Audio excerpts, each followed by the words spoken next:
I saw on the way out of the theater, I saw John Kish going into the theater, and he asked me how it was, and I told him that it was all right. And then he texted me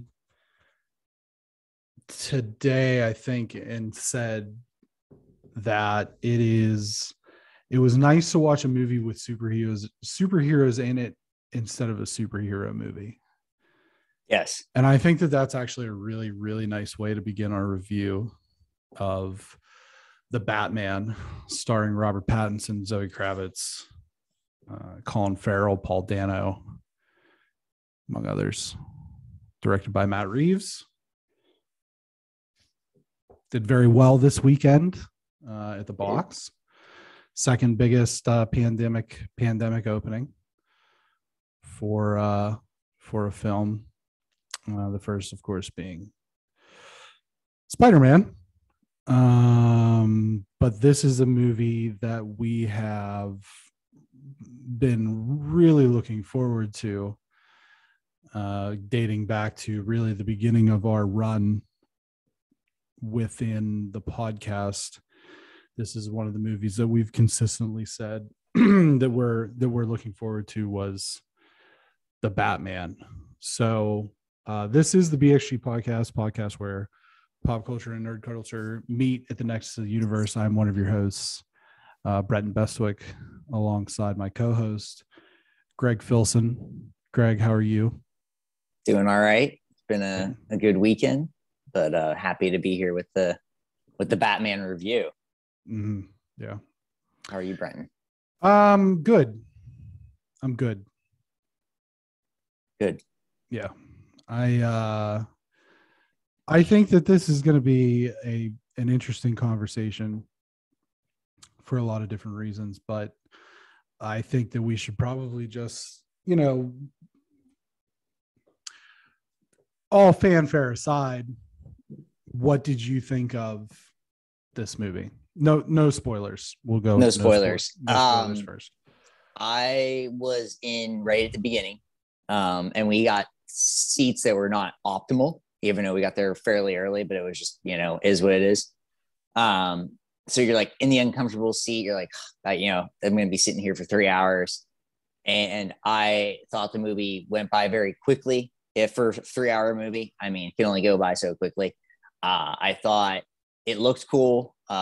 It had, obviously it's a downer of a movie, which, I know some people have criticized. There's not been a lot of criticism of this movie on a negative end, but the negative end is that it is very dark, and, Robert Pattinson is very emo and things like that as Bruce Wayne, which I thought was, interesting on that. And we'll get into that when we go more into the spoilers and things like that. But I thought everybody was cast really well.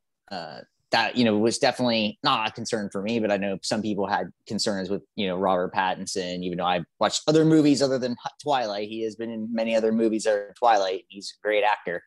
I thought the casting was great. I thought the direction was really good. And I also, it's weird to think of a movie where it was 3 hours long and it ended, and I was like, I just want the sequel now. I'm good with the three, even if the sequel is 3 hours. So I thought it was just incredibly well done. I thought it was a Batman movie that we actually haven't got yet, even though we've had Batman movies, forever. It feels like, since we've been kids. And this was a direction that a Batman movie hasn't gone, in my opinion. And I thought that was really cool. I was actually surprised how much I ended up liking it and how much it kind of stuck with me too. I felt that was the thing. We saw it Friday night, got home at 10 o'clock, and I couldn't shake it. I couldn't come down from it. And it's not like a movie that riles you up. There's good action and everything, but it's not a movie that, it's not Infinity War, it's nothing like that where you're pumped and clapping and all that stuff, but it is just so incredibly well done. And it just feels everlasting. I am excited to probably see it again, soon, when I can see it in a, not as crowded theater, because I don't want to have to sit in a terrible seat. But no, I really enjoyed it. What do you think? What did you think, Bren? I thought it was intense. Mm-hmm. I think that's the best word to describe it. From just tip to tail, it never really let up. And I think that there's very little, as you kind of alluded to, there's very little levity. It's very dark. It's I think it was, I agree, it was well casted. Just some of the people that I missed at the top: Andy Serkis as Alfred Pennyworth, John Turturro, Carmine Falcone, Jeffrey Wright, Lieutenant James Gordon. Very well cast. I thought everybody on screen had great chemistry together, which we'll get into. I agree with you in that it was a 3-hour movie that didn't. It's rare that a 3-hour movie leaves me wanting more. And this is the rare movie that left me wanting more. With that being said, I don't know. Well, we'll get into it when we talk about, you know, the different spoilery aspects. But that was the main thing when I saw a couple of people who talked, you know, what did you think about the movie? It's intense. It's just it's very intense. My palms are sweaty most of the time, and it was white knuckle. I mean, there's no breaks. It doesn't let up on you. There's not a moment. So, like, for example, when we saw Spider-Man, there was a moment where I was like, all right, I want to get this bathroom break in before, you know, the climax of the movie, basically. Yeah. Right? So you because you kind of know. And so there was no moment like that. And the reality of it is that if it were that big of a deal, I would have just pissed my pants and just sat there. That's exactly what I thought. I didn't drink anything for like 3 hours before the movie, because I was like, if I miss a second of this movie, I'm gonna hate myself. And I was so dehydrated when I left the theater. Yeah, it was. But I think that's the main thing. It's very intense. I thought it was very well acted, very well directed. I thought that the environmental storytelling with Gotham City, which is very important. I would say that projecting Gotham City is more important. It's another character, basically. Gotham City is another character. It's more important really than any other setting that I can think of off the top of my head. I mean, obviously there's like war movies, you want to get that right, or like, you know, the aesthetic of something, say like Schindler's List, for example. But I really felt as though they did a great job of making Gotham look just kind of dirty and desolate and all of these things, which is very important for the sake of this story. Because I was thinking about it on the way home. I really genuinely think there was only one scene where there was actual sunlight in the entire film. And other than that, it was either night or it was overcast or it was dawn. It was like right before the dawn. Yep. It's very dark. The action is very visceral, I would say. There's no punches pulled, etc. It's very violent, even when it's not violent. Even when it's not violent, like conversations are violent, and the car chase scene is violent. It's like one where, like, you know, and I thought that was very, very cool. And just to go on your point one real quick about Gotham, I think Gotham City is the only comic book city that matters. Metropolis. I mean, in the sense of like that feeling, though, like. Well, you know, that's the old thing that Gotham is New York City at night and Metropolis is New York City in the daytime. Right. And it's like, and like you can kind of go whatever you want with Superman and that, but like you're right. This is where they nailed Gotham City to like a T of like why it needs to be cleaned up. And, you know, it's just one guy. It feels like trying to do it, but you kind of get from this, you get more of the impression that, you know, he's not alone on it. It's something he has to learn, but, you know, we'll dig into that. Yeah. So spoiler free, obviously, I think it's a big recommend for both of us. Oh, yeah. All right. So I think I'm already mad that it's not going to be nominated for Best Picture. I'm already mad about it. Right. It's so let's just get in here and spoil the shit out of this thing. Yeah. So I think the best place to start with that is just kind of going character by character, maybe. Robert Pattinson is Bruce Wayne / Batman. What was the overall takeaway? What I really loved about this movie, and we had talked about it when we did different Batman stuff, you and I, whether we talked about when we ranked our Batman and Bruce Wayne's. This is the first time where Batman's in the entire movie. Yeah. It's like every scene is Batman in some way, shape, or form, or it's Bruce Wayne. And what I like about this, and we had talked about how important it is to be Bruce Wayne too. And when he is Bruce Wayne, which is very rare, it is like he's still Batman. And and they, the Riddler gets it right, where it's like, you're actually the Batman is who he really is, and Bruce Wayne is who he is in costume. And it was like in every other Batman movie, it's maybe a 50-50 split, or actually more of a Bruce Wayne. But here it's him, as Batman, as this detective, which is like something I know you and I both appreciate, where this was truly DC Detective Comics. I mean, he's the contacts that he puts in, and he put on Selena that like help him watch stuff. And I mean, that was super cool. All the little gizmos he had.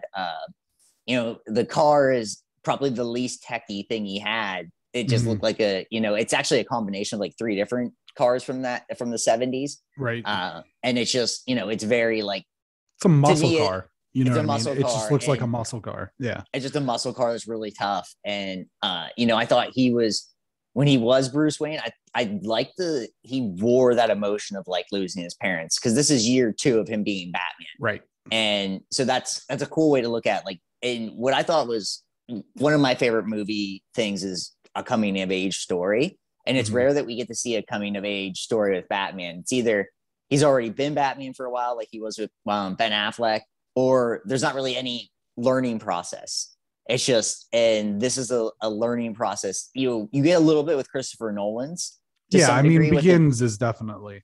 The Begins is like a pretty solid one, but that's like very much in the beginning. This is the guy who's been doing it for a year and still is like just, And so I thought that was a cool take of this like coming of age of like a young Batman and trying to figure it all out. He was like, initially it's like, I got to do this myself. I have to do everything myself. And then it was just Batman the entire way. So I thought he was really cool as it. I thought as like Bruce Wayne, while he wasn't Bruce Wayne that often, when he was, I thought that was what you kind of needed from him, is this dark character that, I read a thing where like the review was like, him just picking up the one berry is like the saddest thing, because he just will have the one berry.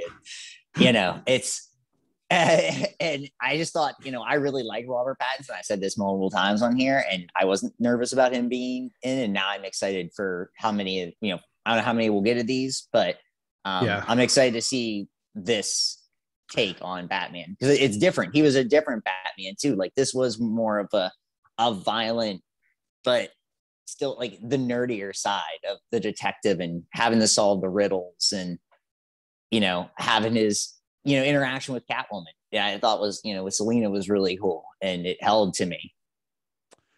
I think, well, first of all, there's a really great scene in a comic, and I think there's a meme floating around or something where Wonder Woman's holding the golden lasso of truth, and Bruce is holding it, and Superman's holding it, and they all go around and they give their introductions.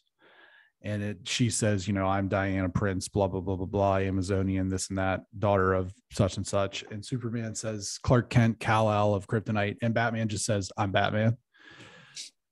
Because that's who he is. Bruce Wayne is the mask. And I think, like you said, the Riddler during their kind of final confrontation really nailed it with that. And I do think that this movie embodies that more than any Batman movie we've seen.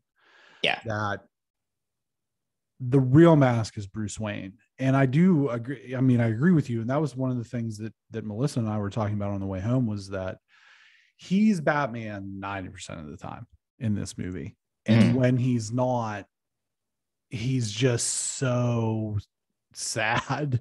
And he looks like, well, she said, she's like, he looks like an orphan even now. Yeah. You know, he's got like the greasy hair and he's just got like these hollow, dead eyes. And I think that is certainly not the Bruce Wayne most of us are used to seeing. I think we're, you know, when we did our ranking, I would still say that the Bale's still the best Bruce Wayne, just because. Oh, sure. Yeah. You know, like we had said, he was meant for that role. But yeah, I mean, I can't say enough about Pattinson's Batman. I thought he pulled it off. Understated is almost what I would say about his take on the role. But I really felt like he nailed it. You know what I mean? And I'm cautiously optimistic about a sequel, but we'll get to that when we talk about, you know, a potential sequel. I'm going to go to Jeffrey Wright as Lieutenant James Gordon and kind of the partnership that he has with Batman. What was your take on Lieutenant Gordon in this? I mean, you know, this is really the first time I can remember where Batman works this much with him.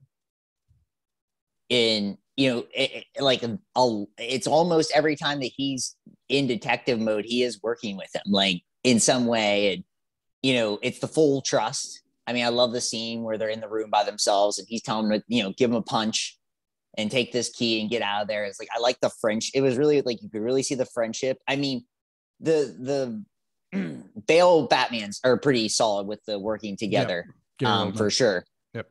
This one just had like the feel of, it definitely had this feel of the importance of him as well as Gordon's, you know, and he isn't named commissioner yet. We don't even have any of that. We just have him as the detective.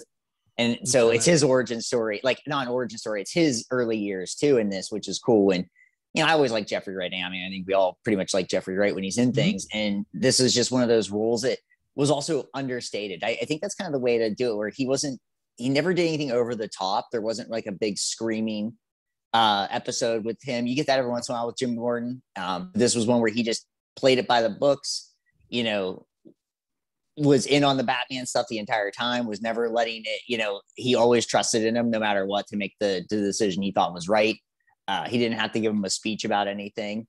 So I thought he was really good. It's hard to compare different James, you know, because I think the Commissioner Gordon, or, you know, just Gordon in general, I think the other Batman movies, the Gordons were pretty solid as well. I think that's always been something that's pretty easy to, like, not easy, but like the tone of the movie is usually that Gordon, and his Gordon was very understated, very, you know, very close to the chest, everything. So I really liked him in this role too. I mean, that's going to be the kind of the theme for me and everyone in this movie. Yeah. Why don't we skip? I'm kind of jumping around on the casting, you know, the order of how they were accredited. Andy Serkis here as Alfred Pennyworth. I think what was interesting about this was Alfred is always at minimum like a friend role. Yeah. That's what I would kind of classify him in both the Schumacher and the Burton movies. Whereas within the Nolan movies and the Snyder movies with Michael Caine and then Jeremy Irons, he's more of like a partner in crime. Yeah. And this was an interesting take because they were almost adversarial at points. Oh yeah. And I thought that it was an interesting back and forth where Bruce kind of had Alfred as like almost like a, you know, you want to do everything you can to be a Wayne, but you'll never be a Wayne sort of attitude towards Alfred. And then obviously with the big twist that is in the final, I suppose the final third or the middle third of the movie, where Alfred kind of reveals what was in the past about, you know, Bruce's parents. which was an interesting take on his parents as well. That's actually like straight out of one of the Batman Telltale video games, with his mother being in Arkham. But that was when they finally like really connected for the first time. But like prior to that, the relationship was kind of strained. That's an interesting take on that relationship, because that's certainly something different. Yeah.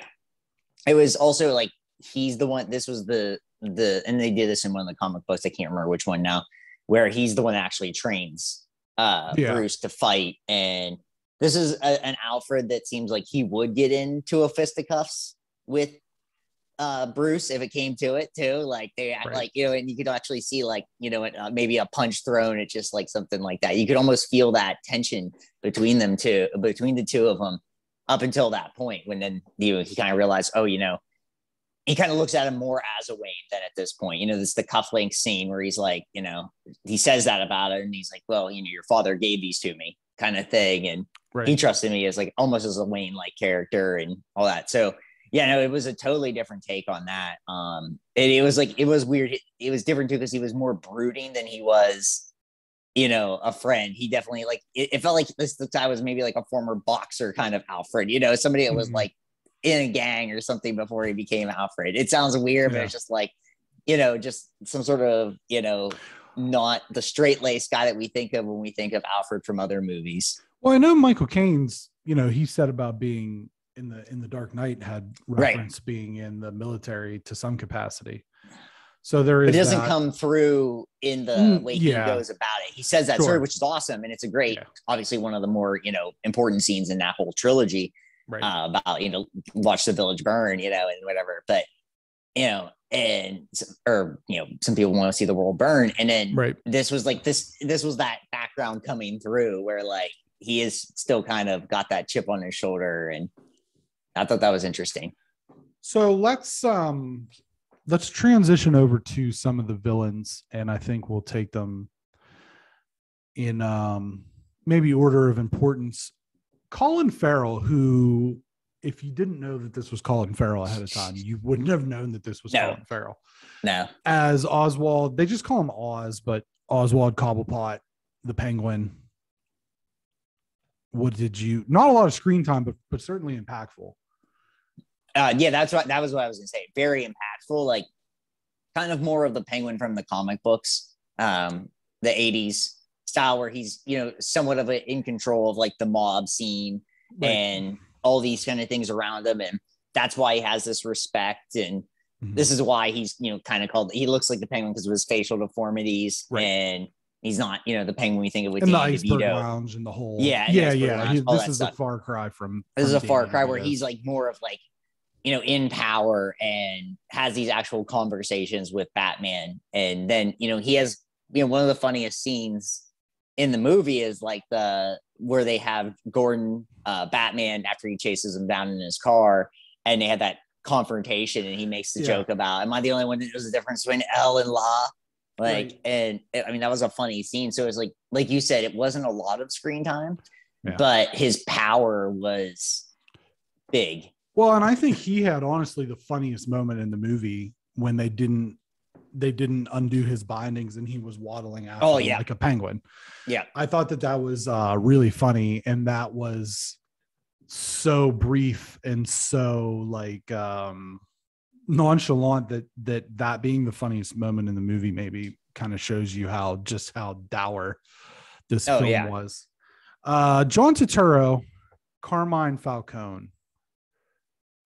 I loved it. And Janie made a good point to me when we were talking about it, is that she could have imagined this being like a Al Pacino character, even in the way he screams and stuff. And it's like, if, you know, maybe if it was like a movie 20 years ago, it would have been Al Pacino, you know, and I think that would have been, and John Turturro did like his best Al Pacino kind of, and I'm not talking the crazy Al Pacino. I'm talking when Al Pacino was still kind of in his prime, and then would have those bouts of getting crazy, but was still a really great actor, and that kind of thing where he played it. And then when he went nuts, he did go nuts. Very like the matching wits with Batman was really cool. The fact that he really did feel like the mob guy, like really had that greasiness, that you're not going to catch me kind of thing until they do. And he still was like, I'm going to get out. Don't worry about it. Like, it was just, for me, and this is more that themes, I really liked that we got into this storyline of, it's not the criminals or the bad guys. It's this mob. I mean, the mafia is obviously a criminal, but you know what I mean? Like, it's not necessarily the Riddler. It's all these people around that are actually the criminals and actually the people that need to be taken care of and need to be wrangled in, which is what the Riddler is trying to do.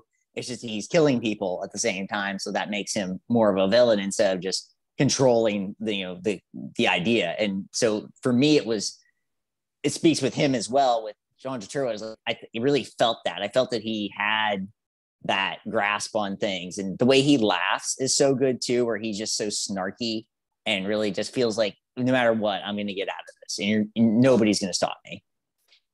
So I think the thing about this particular character is that I feel like the best place for Batman to start is always with the criminal underbelly, because it's not too over the top. Right.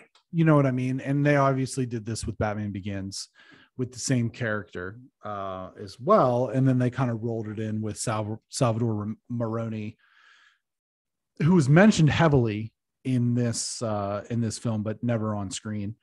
So I wouldn't be surprised if we see him in the future. But excuse me, I thought that this was just I didn't think there was anything necessarily special about this performance. It was serviceable, like it was fine, but it wasn't anything that was like, it's just like this character, all this character needed to be was just fine. You know what I mean? Sure. It didn't need to be the best thing ever. Right. Right. I agree. It didn't need to steal any scenes. It didn't need anything like that. He elicited the proper amount of menace to, the viewer. He was shifty enough with how he lied to Bruce where he could be taken seriously. But I don't think that this was, he's more so than any other character. I think this was just kind of an ends to a mean, or means to an end rather. So, I mean, it was fine. I like John Turturro in almost anything that he's in that I've seen him in. So, I mean, he brings quality performance, but this was just a plug and play sort of thing. I mean, doesn't need to be the superstar. But on the superstar side of the villains, we do have Paul Dano as the Riddler, Edward Nashton. Thoughts? Terrific. Absolutely terrific. Bizarre, creepy, creepy. Definitely does the whole, he's, nuts very well, but also smart at the same time, being able to pull off what he pulls off. And, he really truly believes that, he is working with Batman on all this. They're working together, no matter what. Yeah. And I thought that was really just, and you see it in his eyes when he actually is just, out of costume, out of the mask. And it's just like, he looks crazy. And I thought that was Bruce Wayne. So it just, Paul Dano's somebody I just always enjoy in something anyhow. I think that's just, and he really just, it was weird because when I first heard this, I'm like, boy, I don't know. I like him as an actor, but it's like, how's he going to do this? And then he was just all in on being this weirdo. I mean, the Riddler always gets kind of confused because you see him from like the early 60s and then it's Jim Carrey. Yeah. But the thing is like, he is just as much of a psychopath as, a lot of the other people that are crazy. Like he kills people in the comic books. He does all these things that he actually does, in this movie. You never think about that. And then you finally get to see it here. And it's like, this guy is, he's not the Joker because the Joker will just, we know what the Joker can do from various things. He's not that pure evil, but he's evil enough and crazy enough. There was a lot of rumors circulating after The Dark Knight that the third movie was going to be the Riddler and it was going to be Robin Williams. Mm-hmm. And I thought that would have been amazing. Oh, because I think that Robin Williams obviously has the comedic chops to bring like some of the goofiness to that character. But I also think that he is a polished enough actor that he could have pulled off being like weird and creepy. But this was a whole nother level. Oh, yeah. In terms of that. And, I don't understand how this was a PG-13 movie, honestly. And it's because every time they actually had the violence, it was like a Halloween movie where you don't see it. Sure. It wasn't, there wasn't a lot on like directly on camera. It was a lot of implied stuff. But that was the thing too. And like Melissa was joking because she's got a big crush on Robert Pattinson. She's like, oh man, all this movie needed was a sex scene. I was like, did you watch the same movie that I just watched? It would have been a violent rape. That's what the sex scene would have been for this film. But that's kind of like, not to make light of that. Right. But I know what you mean. It's just what this is. Yeah. Yeah. But yeah, I mean, just the whole aesthetic with the mask and the glasses and the Salvation Army coat. Yeah. You know, he was a budget villain, I would say, based on his costume. Yeah. He was kind of a frugal psychopath. Yes. But, you know, spend your money where you need to. But truly menacing. But I wonder where he'll shake out in terms of like the rankings. And I think we'll probably go through a little bit at the end. But that leads us to Zoe Kravitz, who played Selena Kyle, Catwoman. And so what did you think about her? And then what did you think about like the chemistry between her and Pattinson? I thought she was, I mean, you know, Michelle Pfeiffer is, you know, what you think of. I thought she, you know, played this role to a T of what it was supposed to be. I mean, Catwoman is supposed to be this sexy criminal, half hero. You're never really sure. I mean, she's always kind of doing her own thing. And, you know, obviously she looks great. She's wearing the different wigs because of her job. She's doing all these kind of things where maybe the costume again is actually when she's actually herself. And then she changes her wigs because she has to change the way she is as normal as Selena. I thought, you know, just when they're together, which is most of the movie, when she's on screen and they're on screen, and like when he's watching her, that's like a crazy like voyeur kind of thing where, you know, that's weird and wild. And, you know, there's definitely, to me, there was like a ton of chemistry. I would say the Batman chemistry with women, with, you know, Batman and whoever it's been, has been okay.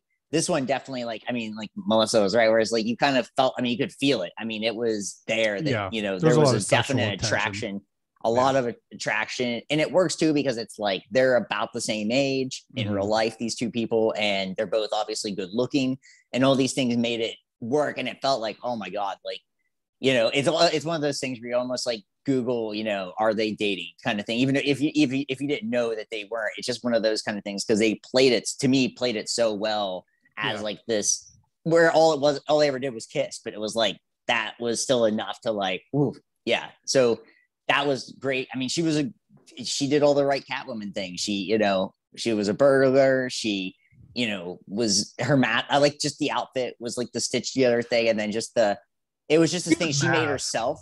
Yeah, weird mask. Like, I didn't really care for the mask. Yeah, and I thought that was like kind of funny though. The mask was like funny to me, where she does the outfit, but then the mask was just something she just kind of threw on, which you know, whatever it is.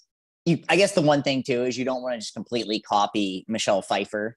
So you do something different. See, I thought that they did a really good job with Anne Hathaway in Dark Knight Rises, where she had like the glasses on that would like clip up and make it look like cat ears, but it wasn't like intentional. Like, it was obviously intentional, but it wasn't like an over the top mask. You know what I mean?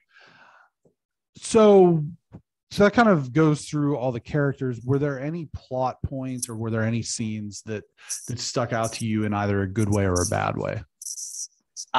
Good way. The first time you see Batman, I would say I had 3 chills moments.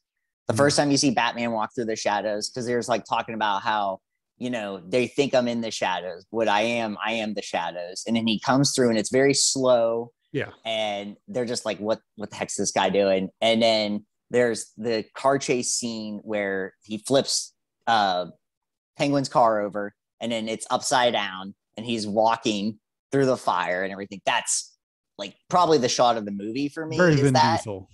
Yeah, very Vin Diesel. Very, you know, it's just like, oh boy. And then, you know, and then the scene where he's talking to the Riddler, and, you know, when he's just kind of screaming at him. I thought those scenes like that back and forth, the Bruce Wayne. I thought that scene was also just like the best interaction between two characters since the Joker and Batman in Dark Knight. And so for me, it was like all three really good scenes. I would say like negative scenes, you know, it sounds weird because he's in it so much, but it's like any scene where because we got so used to Batman being in every scene that the scenes where Batman wasn't in it, I was kind of like I just didn't think the scenes were as well done and were not as captivating because we got spoiled in a movie with so much Batman that it felt like, you know, and not one any scene in particular. The movie still held up very well, but it was just, he was so good as Batman. And then the fact that they kept using him in every scene that when he wasn't in it, it was a little off. The movie felt like it kind of fell off a little in some weird way. The scale was just different. So nothing like overall negative. Like I'm not going to say this scene, but just those the 2 scenes or 3 scenes in a movie where he's not in it is a little it's shockingly different to me, those scenes. But those are the 3 scenes that really, really stuck out to me. I mean, when you first see the Batmobile, that's a cool scene too, because you hear it and it just sounds gritty. It sounds the way Gotham feels. That was a really cool scene. And then that car chase was awesome. You know, the ripping through, it felt like an old kind of like 70s car chase. Sure. I think for me, and this was something that we had talked about at some point, and we've brought up several times throughout the run of the podcast, is I've always wanted to see a Batman movie that is a noir detective movie. And this is the closest we're going to get to that. And I think that those were the scenes that I really appreciated, especially towards the beginning of the movie where he was just doing all the detective work. He knows what the riddles are immediately. You know what I mean? He's ahead of it. He's ahead of all the police. He's able to figure everything out. He's got the tools to do the detective work that they necessarily don't have. And so that was really cool because I think that that's something that oftentimes is alluded to, but probably more often than not winds up on the cutting room floor. And so for them to really dive into that was to me really awesome because, like you said, DC Detective Comics, he's the world's greatest detective. I liked that the Penguin made kind of a joke about that as well. But I really enjoyed those scenes because I don't think that happens enough, especially like we got a little bit of it in the Nolan movies, but there's like none of that in the Snyder movies. It's pure action. Yeah. You know, and so like that was really good. One scene that really took me out of it, like when he was doing the base jumping and they were showing his, like the camera was in front of his face as he's going down, it looked really bad. Like the shot just didn't like it. That shot was definitely really not good. Yeah. So that was something that just kind of like that was what, 15 seconds, maybe. Right. Not even but probably. It really took me out of it for that few minutes.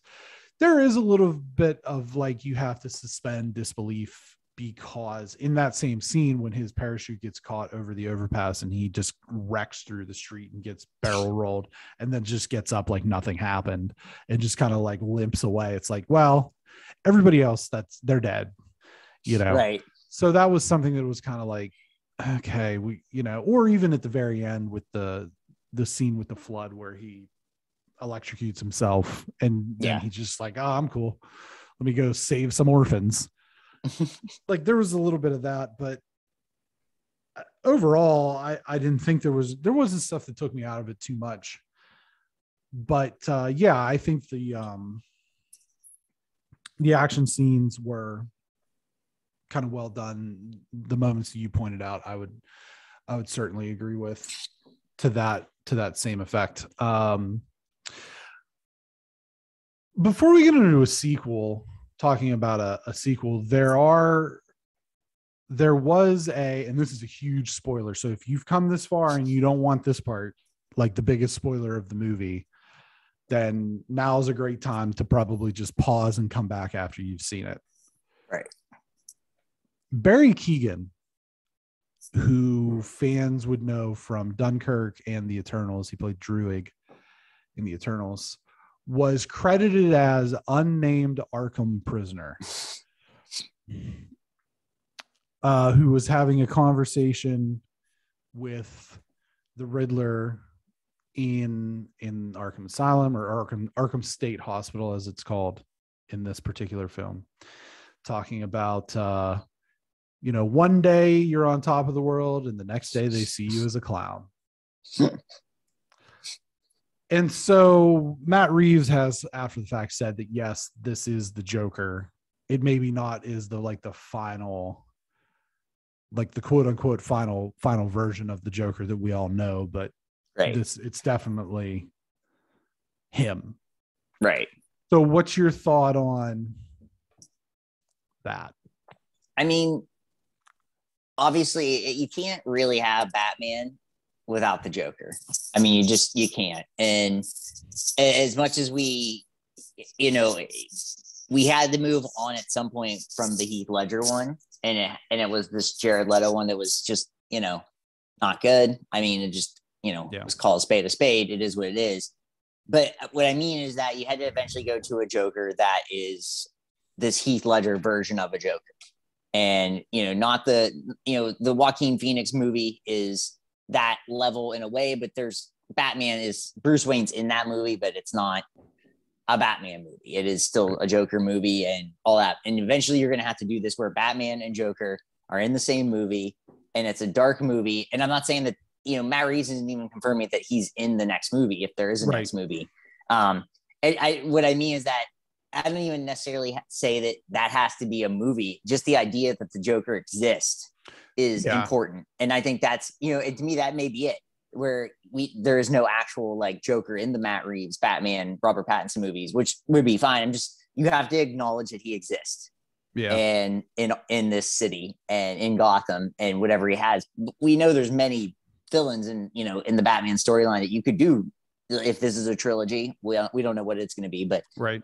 Where you could have it without Joker, and it would be great. I mean, we got this with the Riddler being a great villain, and just that acknowledgement, because it's not fan service, it's the comic book. I mean, when you think of Batman, you think the Joker, and that's where we're at, And so I think it's cool. I think it's a good idea I'm glad they did it, but it's like, I won't be upset if he's not a main villain. It's just, you need to know that he exists.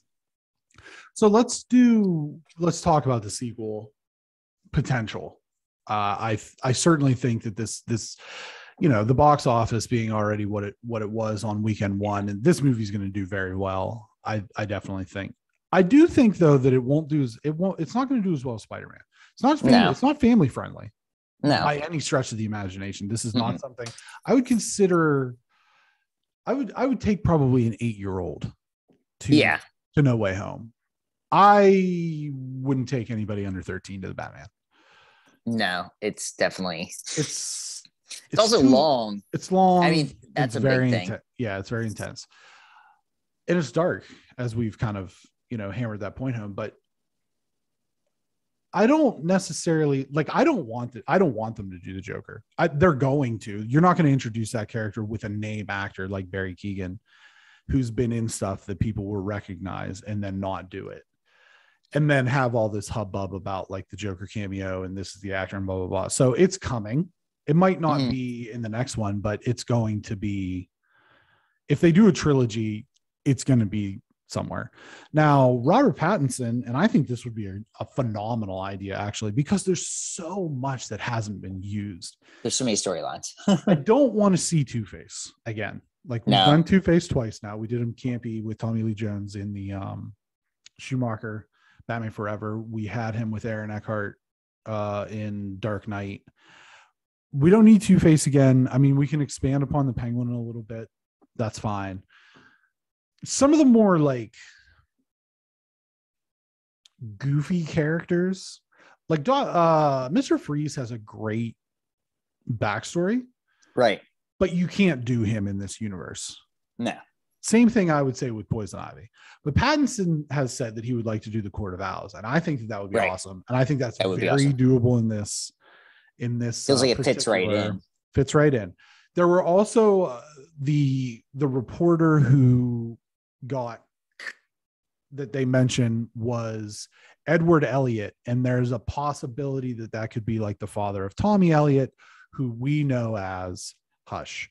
So that's on the table as well. They've alluded to that, and so I do think that there's some really great stories that they could pull from that we haven't seen on screen yet. We haven't seen the Court of Owls. We haven't seen Hush. We haven't seen even some of the goofier guys like Calendar Man.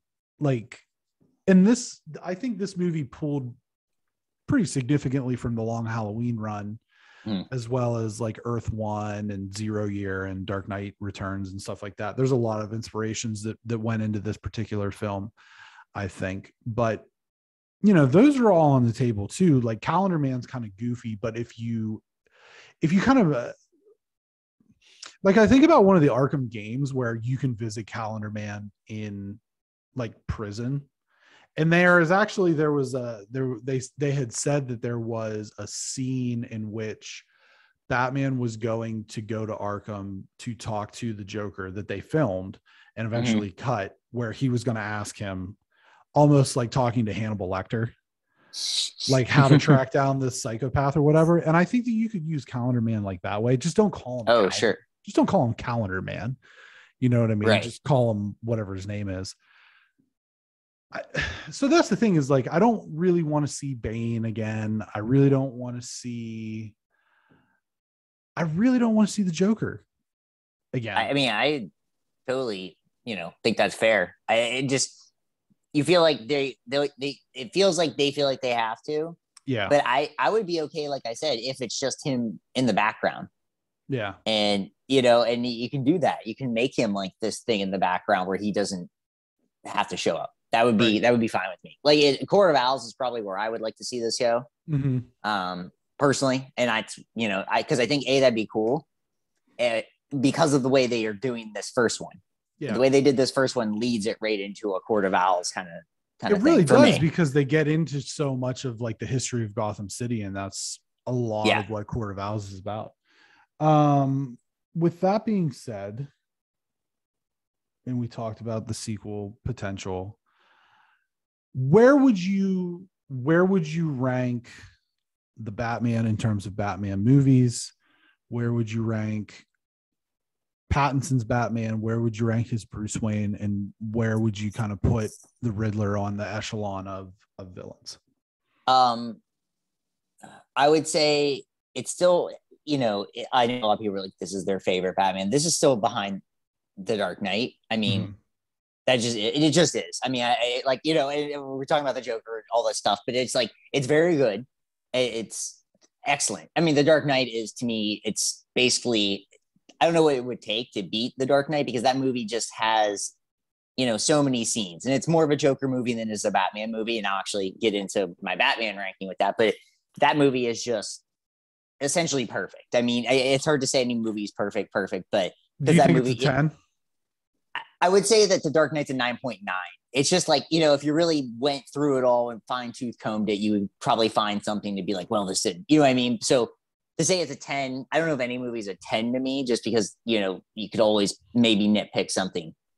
This to me is the second best Batman movie, though, because it gave us what we had been asking before we even did a podcast. We had talked, before, we just, man, I'd love to just see this be a detective movie. And then for a Batman, I mean, it's just been one movie, but I mean, how is he not the best?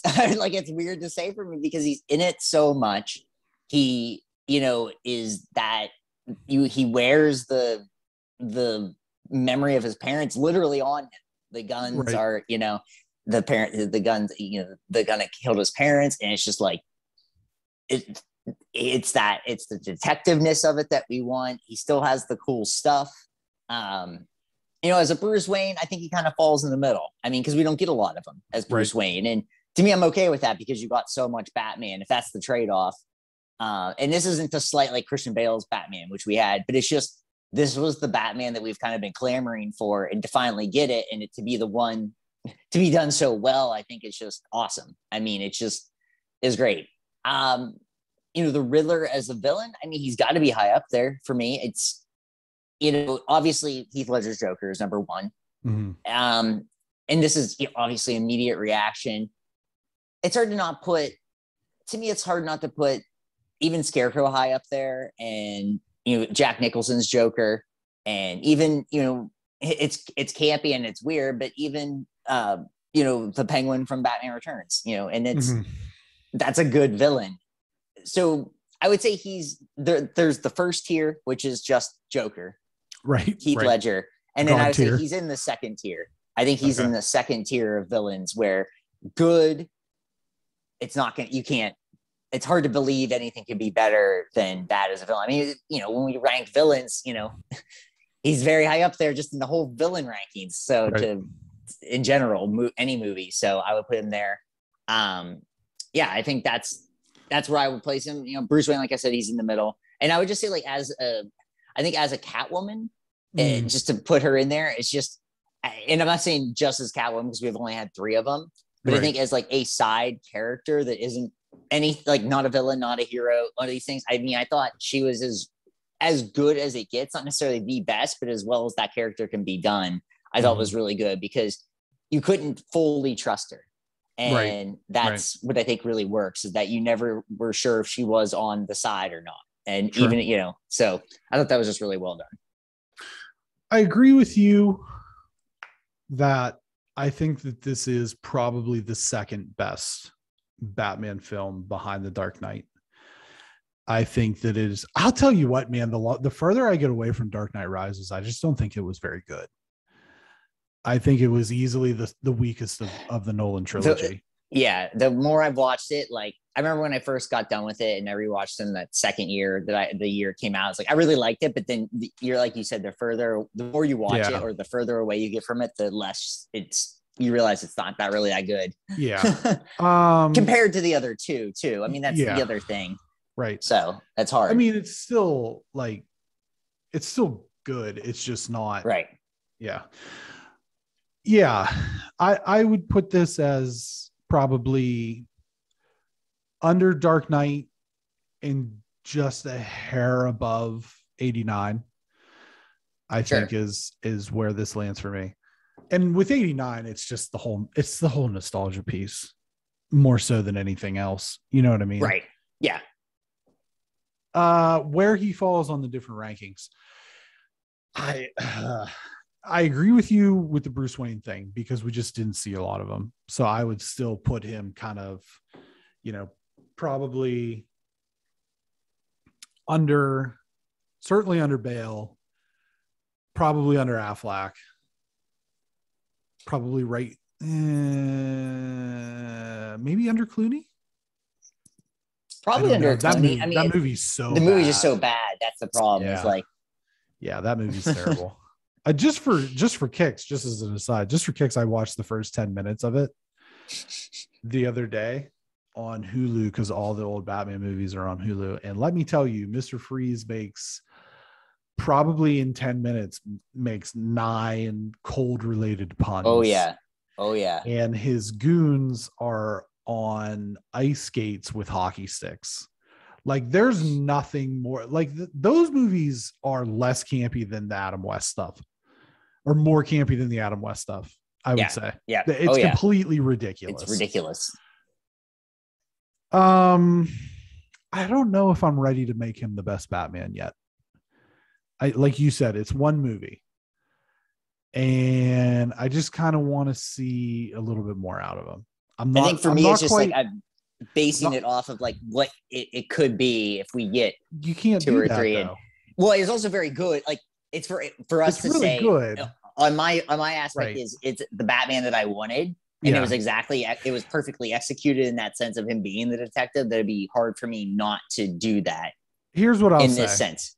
Here's what I'll say. I'm going to slot him in behind Keaton and Bale, but certainly with opportunity to move sure. up. Yeah. As far as the Riddler goes, I think that he's probably number 2 for me. Number 2, solid number 2. Mm-hmm. He's not as good as Heath Joker. And I was kind of having this conversation that the reason why I know or why I feel the Riddler is not as scary as the Joker per se. Mm-hmm. He's scary in like a creepy way. I would say he's actually kind of creepier, especially with the outfit, than the Joker. But I think that you know what his motives are. Like, this is what his motive is. He's going to unmask Gotham City. He's going to take down all these corrupt people, not in the same way that, say, Batman would. You don't know what's going on with the Joker. And to me, that's what makes him kind of like really scary, is he's just sort of unhinged, and he's a complete anarchist, and he's blowing up hospitals, and he's making ships on the river blowing up, you know, trying to blow each other up or whatever. He's just on a whole nother level of terror. And so to me, that's where the Joker kind of rises above the Riddler. Before we go, I do want to take some critical takes away from, and this was from Rotten Tomatoes. I have one rotten, one that was kind of in the middle, and then one that was pretty positive. In what order would you like me to present these? Let's go least positive to most positive. Okay, so this is from Sean Burns of North Shore Movies. And again, this is a certified Rotten Tomato critic, which you can make us certified Rotten Tomato critics by giving us a 4 or 5-star review on Apple Podcasts. So that's right. Do that. Tell everybody you've ever met in your entire life. Sean had this to say, this quote, "This very special episode of CSI Gotham tries to mimic all the movies from David Fincher's Seven, but has a lot more in common with junky 90s knockoffs like The Bone Collector and Kiss the Girls." I mean, this person just, I almost feel like they wrote this review before they even saw the movie or something. They were just ready, guns blazing, to just rip on this movie no matter what. So yeah, I just, as an aside, I went through this particular gentleman, and he didn't have nice things to say about Spider-Man either. I'm not saying that's probably loved Belfast. Not saying that's the be all end all of things, but if you didn't know, and this kind of is the Uncharted thing, if you don't know that Batman can at times be a noir detective film where there's like serial killers involved, then, you know, put your coffee and get off your high horse and pick up a comic book. David Poland of Hot Button said, "In the end, this may be the best Batman movie, but it also may be the least entertaining Batman movie." I mean, I guess it depends on what you think is entertaining. Yeah, sure. I mean, was this a popcorn movie? No, but I like the idea that it was it was exactly what we were hoping for, and I didn't want to be, you know. So that to me is entertaining. Like the Schumacher movies are meant to be entertaining, and they make me want to choke to death on my popcorn. Right. Yeah. So. Yeah, that's just. Yeah, it's whatever your idea of entertaining is. If the movie's entertaining, is it good? Probably not. So, like, if you mean it in the sense of like stuff happening and all this, you know, hoo-ha crap. Yeah. In Belfast. Norman Wilner, Robert Pattinson, and Matt Reeves return the Caped Crusader to his roots as an obsessive detective with this complex and intriguing reboot of Now Toronto. Norman Wilner of Now Toronto. Yeah, I mean, agreed. Way to go, Norman. Yeah, good job, Norman. I did see a thing that said that one of the biggest takeaways from the movie was that it lacked humor. But let me tell you this. I'm just going to say this, and this can maybe kind of be where we start to wrap things up. If you want to see a superhero movie with a lot of comedy in it, go watch fucking Ant-Man. Okay. Yeah. It's not in the same zip code as this movie. Right. I digress. That's just the thing. It's like, if you want a Batman movie, then you should get a Batman movie. Like, I don't know.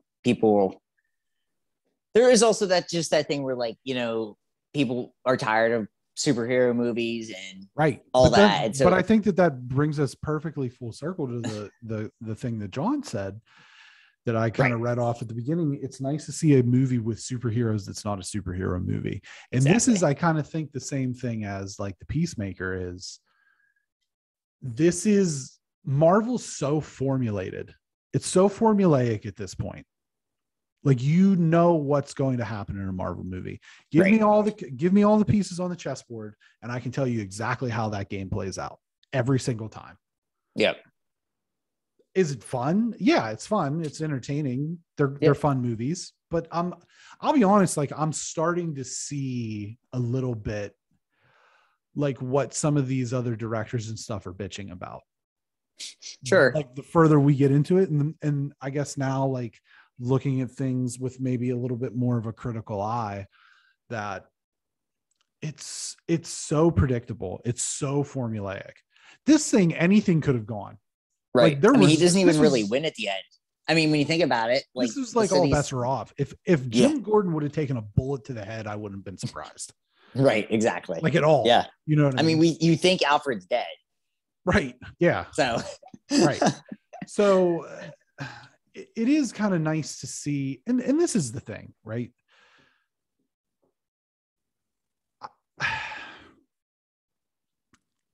This is going to sound hyperbolic. I genuinely believe that Batman and Bruce Wayne is one of the greatest fictional characters ever created. Oh yeah. Like, bar none. Any books, movies, whatever. When you actually get into the whole thing. Yes. And that's where it kind of is. This transcends that medium. It transcends superhero movie. It transcends all of that. Not just this, but the Nolan movies too, I would say. Exactly. Oh yeah. And that's what makes them special. And that's what makes this special. And that's what makes this character special. And that's why, like, when we're on the way home, you know, Melissa said, which do you think was better, Spider-Man or Batman? I said, they're not comparable. Like, at all. Mm-hmm. You can't compare it. Like, that's comparing like Anchorman to The Godfather. You know what I mean? It's just, you can't make the comparison. It's apples to filet mignon. Right. Like, that's the comparison you're trying to make. And again, I'm not saying that that's specifically for this movie. I'm saying that that's what it is for these characters. Yeah. Oh yeah. I totally agree. Any final thoughts before we adjourn? No, I mean, I wonder how soon we'll just find out, you know, if there's going to be a sequel. Yeah. Soon. Yeah, I would think. I mean, they're already talking about it, so right. I'm under the impression that we'll know for sure. You know, no longer than a year. We'll know by the end of the year. Yeah, that's what I was basically thinking. There's going to be a sequel. We won't have any details per se, but yeah. What would you give this? I would say it's a 9.5. I think it's that good. I really do. Yeah, I'm with you on that. I think 9.5. I'll tell you, do you know what knocks it for me? And we didn't get into this. It knocks it for me because there's so much that's so close to The Dark Knight, honestly. Was the scene with the Riddler at the end where they're talking is going to be very heavily compared to the scene with Batman and Joker in the police barracks. And then also just his method with like the videotapes and stuff like that was also very Jokery. So I think that not super original on that front maybe knocks it a few points. Yeah, I think that's probably it for me too. Why it is just like, it's, you know, flattery is the imitation is the most sincere form of flattery. Yeah. So that's kind of where this is at with me, where that, and you know, like I said, it's just, we're talking about The Dark Knight, which, you know, probably should have been nominated for Best Picture. And right. Yeah. This should be too. And like I said, I'm already mad that it won't be. So Sure. BXG Podcast publishes every Friday and Monday at 9 a.m. Eastern Standard Time on and 6 a.m. Pacific, 4 a.m. Hawaiian. Aloha. On podcast services around the globe, Apple Podcasts, where you need to give us 4 and 5 stars because I told you That's right. so. Spotify, Amazon Music, Google Podcasts, and other podcast services. You catch us on social media, facebook.com/BXG Podcast, Instagram at BXG Podcast, at GT Phils, at Y2B, Twitter at BXG Podcast, at GT Filson, at Y2B, and over on our YouTube channel where you can catch the video of this conversation. BXG Podcast, search it. And thanks for listening. Thanks for watching. Take care. Enjoy. Go see the Batman. Go see the Batman. See it. Just don't take your kids.